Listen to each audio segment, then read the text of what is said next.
high noon and high time that you tune in to the Spirit of Sports, hosted by Brother Richie. The Spirit of Sports is the flagship of the Not Pods family. Not Pods complete archive can be found at Not Pods on YouTube. And now for our host, Brother Richie. Hey! Aloha and welcome, the Spirit of Sports show, Brother Richie. It must be high noon on a Tuesday if I'm live at my Not Pods YouTube channel, the Spirit of Sports. We're talking sports, we're talking life. Brother Richie, along with Anwar. Aloha. Anwar. Hashtag not Sadat. Not Sadat. Hashtag not from work anymore. Not no more, baby. Last time, a couple months ago, Anwar joined the show, and it was Anwar from work. Oh, how? And there's been a little incident, apparently. We had a big storm over here in the middle of the Pacific Ocean a couple weeks ago. Massive storm. Massive. Are we going right into it? Go right, yeah. Oh, God. Oh, by the way, Kirkland style Jason Momoa joins me today. The Spirit of Sports, brought to you by notpods.com, coming soon. The spirit of aloha out here, bro. Yes. So from the middle of the Pacific Ocean, go ahead. Tell me about the storm. You know, I was at Stevenson's. I had a little puddle out in my driveway. You were lucky. You were lucky with that. Well, to all the people that weren't informed, certain parts of the island got dramatically hit with a big storm. This was on the 11th, I believe. I don't know. Somewhere in there. Somewhere around that time. It was a Thursday. Yeah. About a week ago. You know, this day started off with, it was. Yeah. Look at that. Okay. Look at that. Still got in the noggin. All right. Well, that day started off with a big storm. But for me, I also had some things going into this beforehand. I think I'm just going to start leading with that up. At the time, I was still working at this place. I had an escapade that morning that started off hot. I had woken up early on this rainy day to do charity work. And I was invited by one of the managers to go to a point in town, which was about 40 minutes away from me. And I had to be there at about like 8:30 in the morning. So imagine me. Was that bagging rice or something? Yeah. There we go. Friend? Yeah. Oh, yeah. Okay. Yeah. Heard about that. So I was part of that crew that was supposed to go there. You know, I volunteered and I was like, let me do something for the community. Let me do something good. Okay. You know, this is, again, the start of a snowball of unfortunate events. But I got maybe 5 minutes away from the destination. Now, to start, my truck had issues. And the truck issues on the island are amazing. But I did the old take a hammer, tap the starter, tunk, tunk, tunk, got it going, right? So that's one problem I got to take care of. But that was a funny start. And I thought to myself, like, oh, man, am I really going to risk this drive? No, I'm doing it. I'm doing charity. Push myself. Okay. I'm no more than 5 minutes away. Woo! I get the lights. I get the lights up behind me. I'm like, oh, all right. I pull over. I'm like, what's going on? A sergeant comes over in an unmarked car. Right? They're playing good games these days. He says, I got you for your seatbelt. Joke's on you, buddy. My seatbelt don't work in that car. The seatbelt thingy doesn't retract, nor does it like to click and stay. So I explained. I was like, dude, I'm sorry. You know, island car. It's one of the perks of here. I'll take the ticket. I'll have to work on getting it repaired. That didn't go as smoothly as I planned in my head. It went from a seatbelt ticket to me getting arrested. You know, Richie doesn't know about this at all. This is what? I saved it for this. What? Yeah, dude. So fun fact. I mean, I'm not on the run. There's no warrants out for my arrest out here. I'm not a wanted criminal or felon. You know, I got a clean history. You got to have a clean report in order to get hired at this place. But in the previous state that I was in, there was an act passed that any licenses that were suspended due to non-moving violations can no longer be suspended for that, right? And so I'm like, oh, well, I'm good because I had traffic tickets for just parking tickets, right? Okay. And I just let that be in the back of my head and just never did anything about them because I was like, oh, well, my license should be restored and fine. And I have been driving ever since, no problem. How long ago? This was like 3-4 years ago. So to my knowledge, everything was good. So it finally, I guess, caught up with me, and I'm like. So he went back to the radio. So he went back to the computered me up, and he's like, "Did you know, by the way, that you're still suspended and whatever?" And I'm like, "Ooh, that's good news. What's going on? I'm so sorry about that." And I was really. Did you say that's good news? I was joking. I was like teasing. I was like, "Oh, I guess that's good news, right? I mean, you're gonna get me another ticket." So I was like, "He's like, no, that's not a ticket, sir." And I'm like, "What?" He's like, "In the state, it's criminal, and criminals get arrested." And I was like, no, when he said that, I was like, Sergeant, in my head, you had too much fun saying that. you were rehearsing that. It's like he was shaving this morning, like, I'm gonna arrest somebody today, and I'm practicing my lines, But he got me, dude. And I was like, whoa, wait, really? And he's like, and he looked at my wallet right after he got it. He's like, oh, you got cash, you could bail out. And I was like, bro, am I being hustled right now? Is this a game? Is this how they get people? And he chose the one guy, and like my truck is an island truck, dude. Through, there's a good patina of rust, looks beat up. And it was like, if you looked in there, you saw a bunch of my clothes and my tools and gear and stuff like that. It looks like almost a homeless man lives in there, so it was like, really, you picked me, buddy, and not the new 2024 SUV that's speeding right over there. You got this guy. And I said, I'm right about to do the charity work. And I was like, look at the group chat with my managers. And he said to me, not my problem. Shouldn't be. I was like, come on, dude, this is like, So they cuffed me. The other guy drove my car around, and I had to explain to him, hey, it's clutch is a little sticky. Put it, first gear, this. He's like, I know what I'm doing. I'm like, oh, is everyone just going to give me an attitude today? It was like, and it's a rainy day, mind you, rainy day to start. In the midst of all this, I was also sick. I found out that I was positive for strep throat. I was feeling like crap, and I was on the way to the clinic to get my medicine. So I was like, I was going to do the medicine afterwards. So I'm feeling like the cold, the shiver, the chills. I'm getting arrested. I'm like, oh God. Like this is. That's me like this to the cop. Yeah, I thought I was like that would have been cruel. I thought about it afterwards. I was like, one of them. I hope the one that talked the most smack to me felt an itchy throat after that. And I was like, I wouldn't intentionally try to get you sick, but I mean that would have been whatever. But anyways. They park my truck, and then they take me into the precinct. Could he drive it, or did he? He drove it, and he was like, "Hey, it's parked over there." And I'm like, "Cool. So where are you taking me?" Now the precinct was not 4 minutes away from the charity. Okay, it is like 20 minutes away. Okay, and like that's a drive. So they took me in, they processed me, fingerprinted, yada yada yada. I'm like, guys, I'm not. This is crazy. Well, what happens after that? They asked me a whole bunch of questions, and they give me sass, and they're like, all right, it's going to cost you $100 to bail yourself out. You got cash, kid. And I'm like, this is a joke. All right, cool. Take the money. He's like, no, you have to take it from here, put it here, this, sign this. And you have to sign, I had to sign so many things. I'm like, whatever, guys. And they're like, all right, you can walk out that door. I'm like, wait, can you guys give me a ride back? He's like, that's not what we do. I'm like, what do? You just come out here and ruin people's lives? And I thought about it, right? But if you think about this, I'm just gonna add this point. The seatbelt ticket is funny to me because it's like to protect you. They want to ticket you to protect you. But like, really, you didn't really protect me, dude. You just caused me grief. No, it's a reason. Yeah, I know. It's just a reason. It was a reason to cause someone grief that day because the injured party isn't going to be them if I get an accident. It's going to be me. I always thought it's crap. Yeah, you're not helping me out, buddy. Whatever. That's my point against the system there. So I walk out. It's always been just a reason to pull us over. Like one less right. It couldn't have been one more right taken away. Is what that seatbelt shit is. It's not like, hey man, you never get pulled over with the cop being like, hey man, you look good today. Keep on driving well. No, it's always something bad, bro. That's why I'm just like, oh man, never. Anyways, I walk out of there. And I'm like, okay. What time is it now? It's the charity event's already done. Right. Now it's about 10:45 by the time. What time you work? I'm supposed to work at 4:30.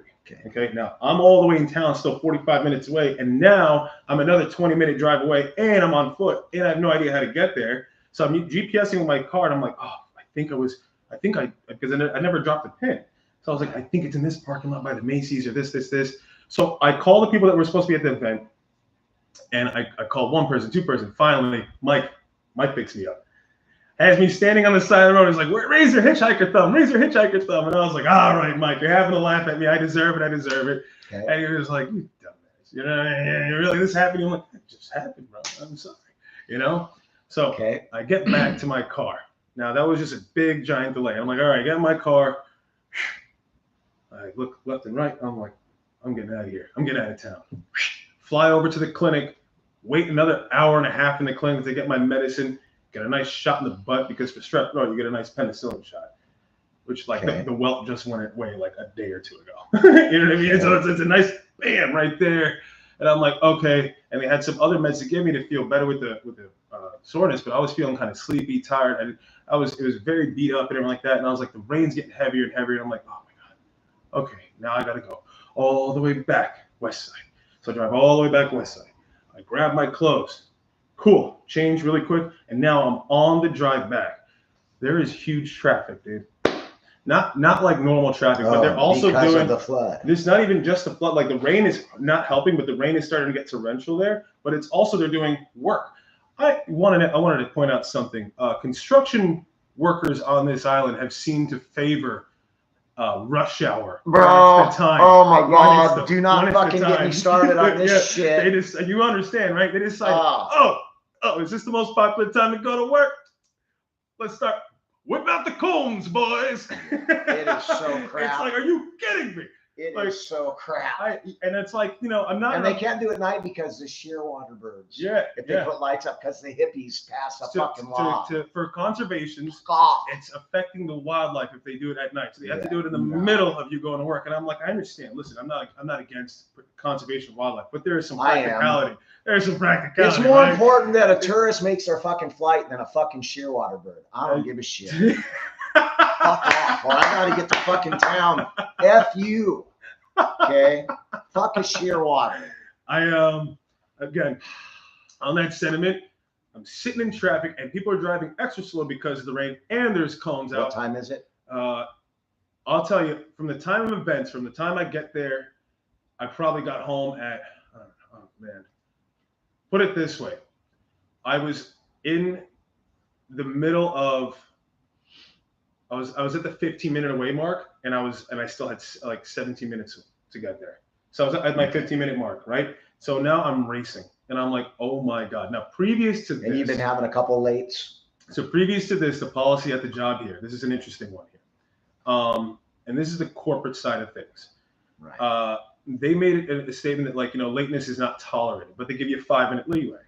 The fun thing about that, I see a lot of people walking in there. Okay, go ahead. Yeah, no. The funny thing about that is I don't even work there, but it's a different place. It's a matter of like who like sees what. It's not about like the professionalism is a little like funny with that because I could get in there 5 minutes on the within that threshold, try to clock in and hit the 6-minute mark, and I got to get a manager to get me in. Some managers like, all right, it's a minute, it's cool. Some managers, not so much. But if I'm early, now I've had this happen a lot of times where I've been 10 minutes early. I've gotten there and I've had a little burrito or I've had a little lunch and I've sat down eating whatever and I'm going to go behind the bar, I'm getting ice, whatever. And now it's 20 minutes into my shift. Oh, Anwar, you didn't clock in. Oh, boom, boom, boom. And what time are you here? I was here at this time. Like, sure. And I've gotten a few shores and I'm going to like, whoa, we can look at cameras, And I really feel like a good majority of that has been me being like, you can't clock in early. And people just forget to clock in. So that's a whole debate. But they had a list against me. I'd be like, hey, you've been late here more than everyone. I'm like, okay, but I'm also the one here that's, we do the most at this bar. We're doing all this stuff. And it's always between a minute or two. And you see the traffic where I'm coming from. So I had my argument and I already had a big warning. I said, don't be late again. I'm like, okay, cool. So the only thing that caused me a late disaster was, in fact, a long-winded day of after being arrested and taking medicine, being drowsy and rushing and in a storm and going through traffic. I was literally 1 minute late. I got there at 4:36. That's 5 minutes past. So we get up to 4:35, and then the 1 minute past it. So they consider it 1 minute late. So I continue with my shift, and this is where the story starts divulging further. I continue my shift. The rain picks up at night. And it's not so bad in the area where I'm working. It was terrible on the west side, and I feel like the cloud was moving and building up again. So it lightened up a little bit. Up until the end of the shift, and you started hearing more, but at the end of my shift, it was still tolerable. So I decided to meet up with some friends after work because I'm like, I just had a day. And I sit down and decompress.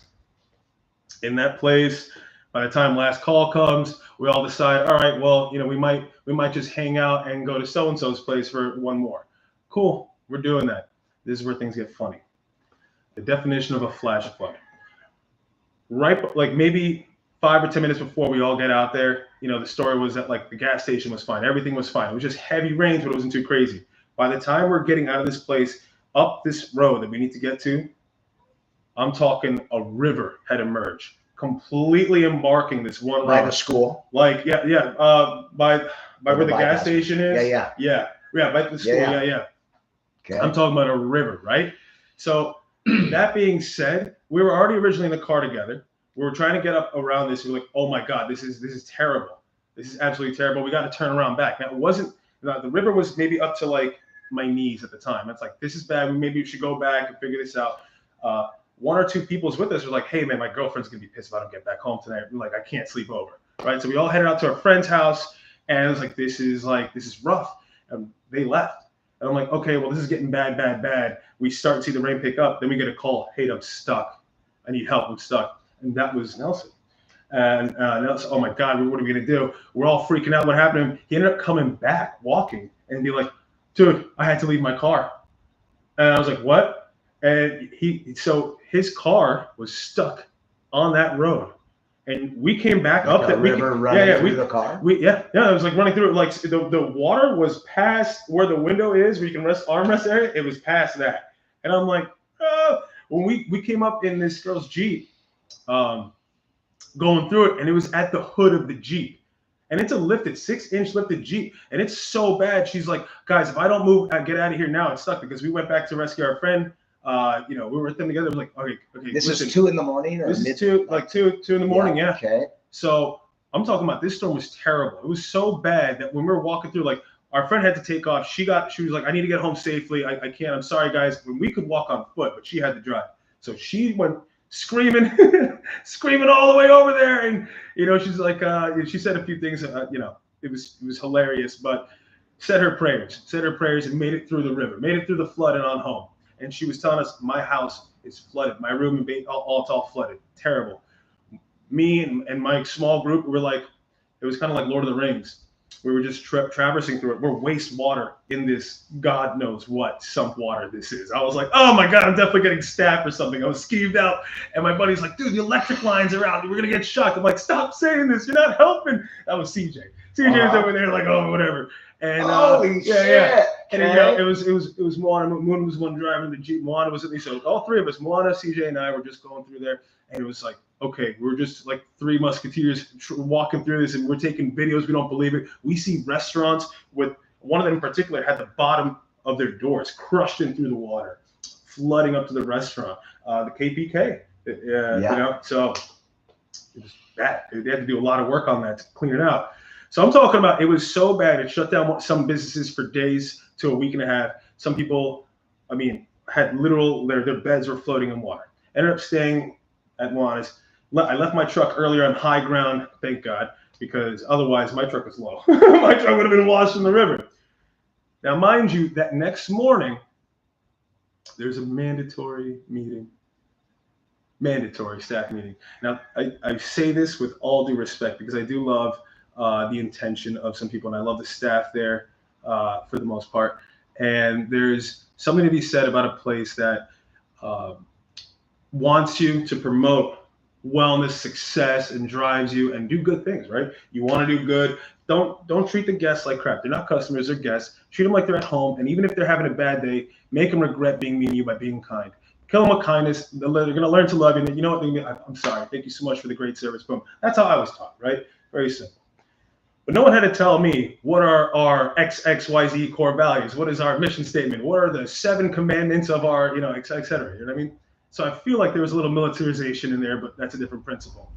It's just unnatural. And what felt unnatural the most was that the next day, after a dramatic flood, there was no postponement of this meeting. In fact, it was deemed mandatory if you're staff. And if you didn't make it, there was rumors of you're going to get a write-up, which is god-awful. Even if your bed's floating. Yeah. So that next day, we're getting calls. My friends who lived right by my job, they were underwater too. So I woke up as early as I can, got a ride to my truck, right? Because the water had died down by that area by then.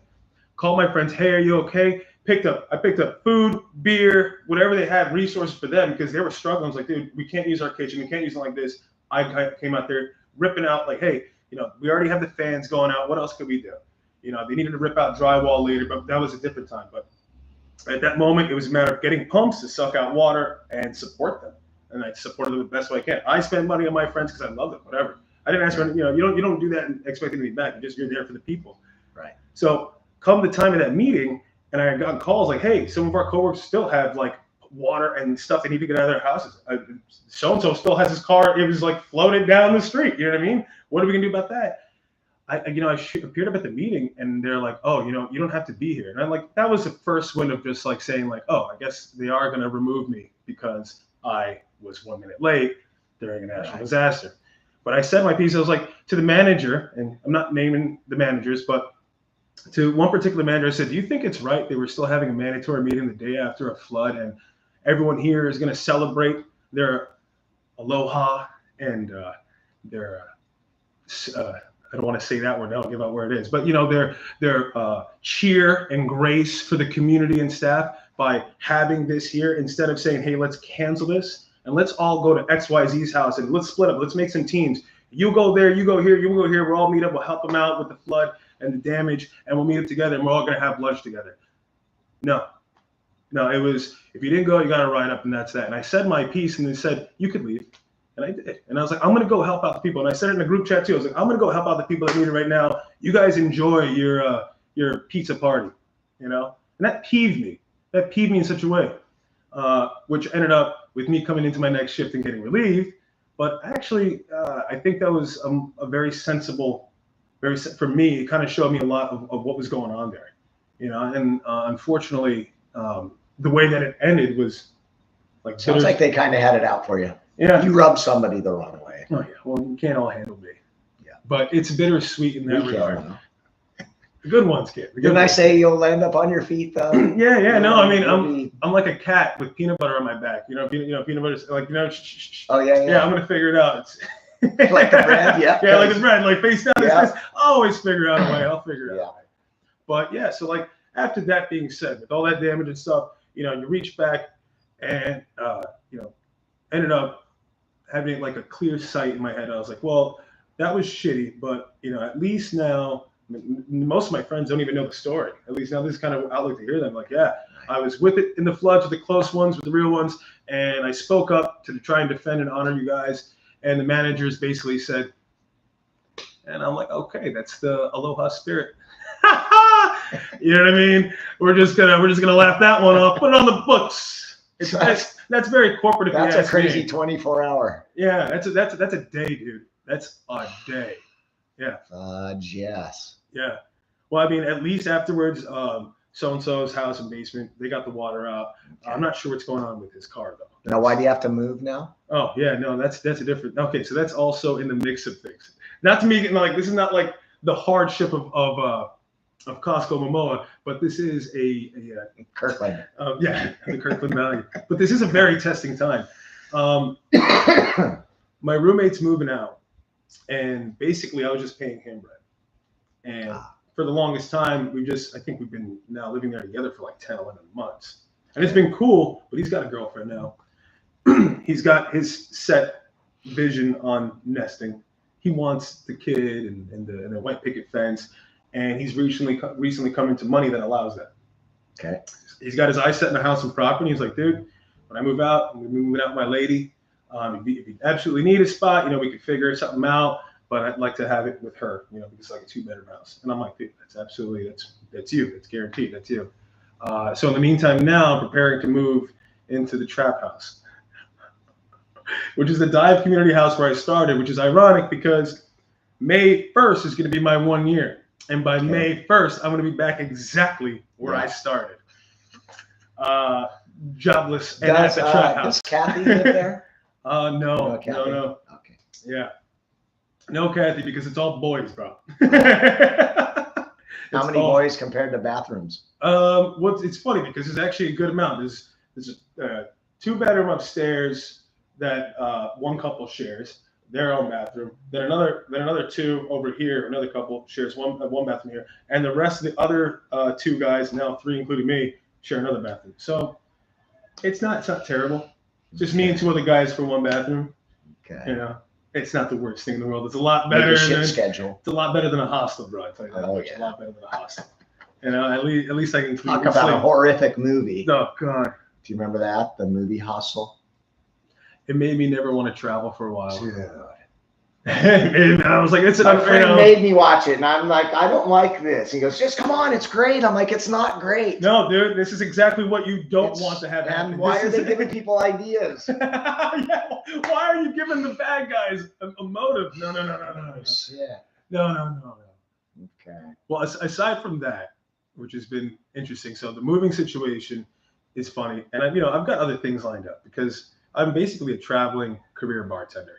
You know, I wanted to bartend on an island. I wanted to try it out, see what happens, and I'm really glad for the experience I had. Not so happy about how things ended again, but you know what? Again, that is also telling me like, hey, you know what? I need to find somewhere that's going to really show respect for the value of its staff. That's important to me. You know, and I will happily. Well, I think your place treated you bad. Yeah. The staff they like, they do value. Yeah. Oh no, of course. I mean, they still reach out to me today. So at the end of the day, that's what really makes the experience. You're there with your colleagues, and you're living your best life. You know. Yeah. Which, speaking of living your best life, on a more uprising note, my buddy, my best friend, who was the reason why I was even out here on the island, he moved out to Australia. Is that John? Yeah, that's John. John, who taught me how to swim, John. Yeah. Yeah. He's Which, if you go back in the archives and look at our last talk, he's the reason behind the madness of I guess. Are you staying then? Oh yeah. I mean that's the plan. I know they say that INA will test you, and I love the fact that I have the experience that I have. I have no bitterness about it, and surely I have been tested. But I am humble in the fact that I always want to, if I always thought that I was right, I'd be an arrogant tyrant. I'd be a bad guy. And I know that I'm not always right. I'm willing to learn. I'm willing to take a step back and be like, all right, check the ego death, be humble, and listen. I got 2 years on my listen. And I love the fact that I can learn from people how to handle life here and stuff like that. So I am finding my way. That's the one beautiful thing about this place, and I love that. A place to live will just fall on you. Yeah. I mean, it has before, and I'll do it again. I'll do it 100 times if I have to. Tony's looking. Oh, yeah, I heard about that. I don't know how you get along. I mean, I think he's a great guy. I just don't know anything else about the situation. Yeah. But, I mean, as I was going to say before, the reason I brought up John. So John moved out to Australia, and his plan, that was his mission statement when he first got me here. He actually delayed it a couple months. He says because it was for cheaper flights. I say it's because he wanted to spend more time with me. Okay. He'd be the best character with that. When he had his going away party, it was an event. This is also one of the strikes that I had, against me. But it was a 3-day partying event at this beach on the west side. Okay. Yeah. Whatever the name is, I forget. Something, I don't know, whatever. Something with a B. Yeah. Okay. So it was a 3-day event there at Campton, and if you hang out with the dive community, we party. We party. Okay. So it was gonna be a great time. I ended up spending 3 nights there. Had the time of my life. Risked it all for my friend. When I say risked it all, because I ended up losing my original truck, the one that we talked about in the last vlog in the archive, Baby Blue. She died there. That was her last trip on the beach, which also stopped me from going to work that day and forcibly calling out, which was a tentative strike against me, and also being stranded because I couldn't explain to them, like, hey, by the way, my only rides back are people who are high on mushrooms and drunk at 10 a.m. I don't have a way to feasibly get to you. And that walk is outrageous. That would have been a 5-hour walk there. I get it. Yeah, I was just like, it's just dun, dun, dun, dun, dun. I mean, that's I did that once for a friend's going away from me. And it was hours. And I mean, for me, it was just like, if I'm going to risk it all for somebody, it's going to do it for my best friend. Yeah. So we made some awesome memories there. And right now he's killing it in Australia, and I'm cheering him on. He's in Whit Sundays, which is like a bougie area of Australia. You guys, it's supposed to be all boats and like no cars, just golf carts or whatever. Okay. But diving out there and doing the damn thing, But yeah, so like after losing my truck, there was kind of a sacred moment. It did get towed out eventually. I wasn't littering, but good. it was a long process to get it out there Yes. because if you tow it the conventional way, it'll cost me 3 times what the actual truck was worth. Yes. But if you let certain other people handle it, yeah, it could be $3.99, you know? And so we let other people handle that, and all is good. all right, we're at the half-hour mark. Are we? Let's go get a burger. Yeah, burger and a beer sounds good. You can get the beer part. Hell yeah. Oh my God, what an episode. Yeah. This is a healthy catharsis. I appreciate you guys viewing this, and I appreciate you for letting me be here, man. For sure. Hanging out with you. I needed something today. There we go. Because without football, the NFL drives my show. So I need a little bit of entertainment, just a little bit. I'll call. Let's take a trip out east as we say goodbye. East is out that door. East is somewhere. Thanks for joining us, Brother Richie. This is Brother Anwar, Kirkland, Jason Momoa, coming at you live from the middle of the Pacific Ocean, the Spirit of Sports. Ahui ho.